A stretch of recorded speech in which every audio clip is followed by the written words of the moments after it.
تخيل ان انت كل اللي انت عملته في الدنيا ديت من شغل، من مشقه، من تعب، من نجاح انت وصلت فيه، من مناصب، من فلوس انت عملتها في الاخر. تخيل في الاخر ان كل ده في الاخر عند ربنا ما يكونش ليه اي وزن خالص.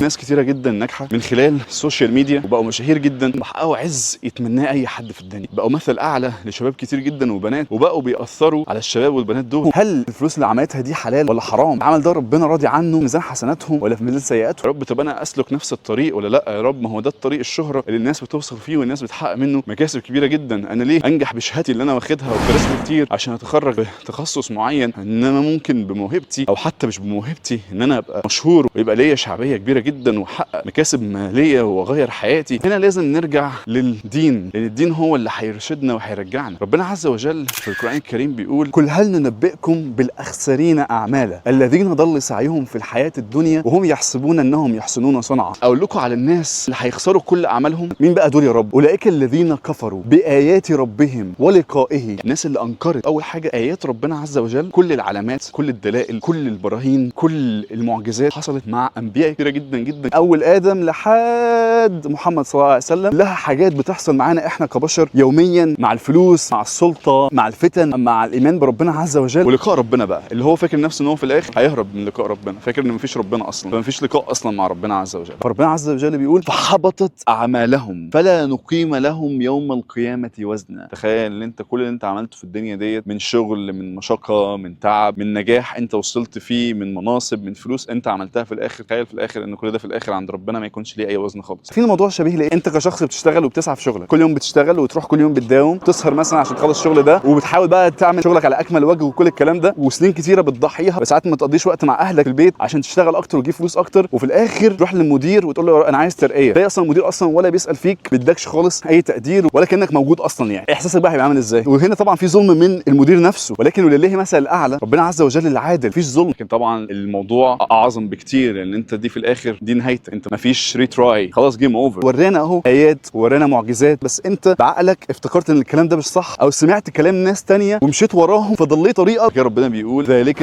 جاءهم بما كفروا واتخذوا اياتي ورسلي هزوا. عشان استهزأوا باياتي ورسلي، كمان كل الانبياء اللي انا بعتهم والرسل اللي انا بعتهم برساله واضحه صريحه بكل الاوامر وكل النواهي وبالتوحيد بالاله الواحد ربنا عز وجل. تعال بقى نرجع بقى الايه اللي بعديها. ربنا بيقول ايه؟ ان الذين امنوا وعملوا الصالحات كانت لهم جنات الفردوس نزلا خالدين فيها لا يبغون عنها حولا.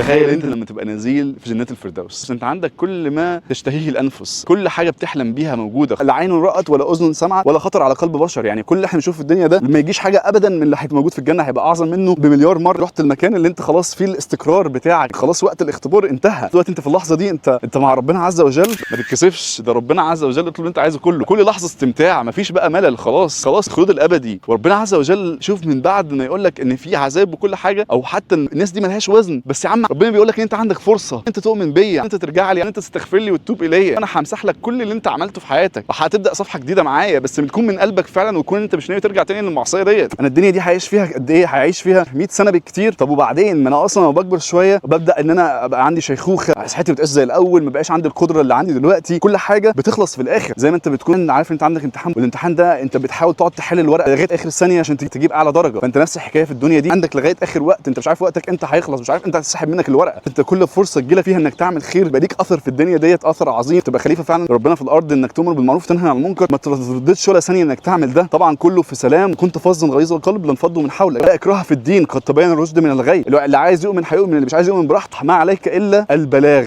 المبين، ذكر انما انت مذكر لست عليهم بمسيطر. احنا مذكرين، لازم عندنا وعي، فكر احنا مين مثلنا الاعلى، اي من الممثلين، اي من المشاهير، هل دول احنا بنقتدي بيهم؟ هل احنا دول احنا عايزين نبقى زيهم؟ وبرده الكلام ده يا ريت يوصل للناس ديت، يعني مع احترامي ليهم كلهم، بس في الاخر ايه اللي انتوا بتقدموه؟ فيها عري، لو فيها مشاهد مؤذيه، لو فيها مبادئ واخلاقيات بتتهد، لو فيها كل التاثيرات السلبيه ديت، فلازم تعيد حساباتك لما تبقى واقف قدام ربنا كده. وانت تبقى واقف قدام ربنا كده، تخيل اللحظه دي كويس جدا وعيشها، وشوف انت فعلا مستعد للحظه دي، ان الحياه دي لا تسوى عند الله جناح بعوضه. كل الحاجات اللي بنشوفها حوالينا ديت تخلينا ان احنا نتعظ ونخاف ونستعد للحظه ديت. كل حاجه بنشوفها مهما كانت مبهره جدا قدامنا، ومهما كان الناس عامله فلوس كان مستواها عامل ازاي، في الاخر الانسان بيموت وبيسيب كل ده، وفي الاخر اللي بيفضل هي سيرته، اعماله الصالحه، البصمه اللي تركها في الدنيا ديت كانت عامله ازاي. تخيل بقى لما تكون انت اللي تركه كله ده يكون سبب ان هو يأذيك اكتر واكتر واكتر في قبرك او يأذيك اكتر واكتر واكتر في جهنم. هيبقى ساعتها الموضوع عامل ازاي؟ كل واحد فينا ليه دور، ما تستقلش ابدا بمركزه بمكانه ده. انت سفير لدينك، للسلام في الارض، الموعظه الحسنه. كلنا في الاخر كل حاجه هنعملها لا اما هناخد ذنوب لا اما هناخد حسنات ملهاش عدد، وباذن الله يبقى لينا منزله عاليه جدا عندك يا رب في الفردوس الاعلى.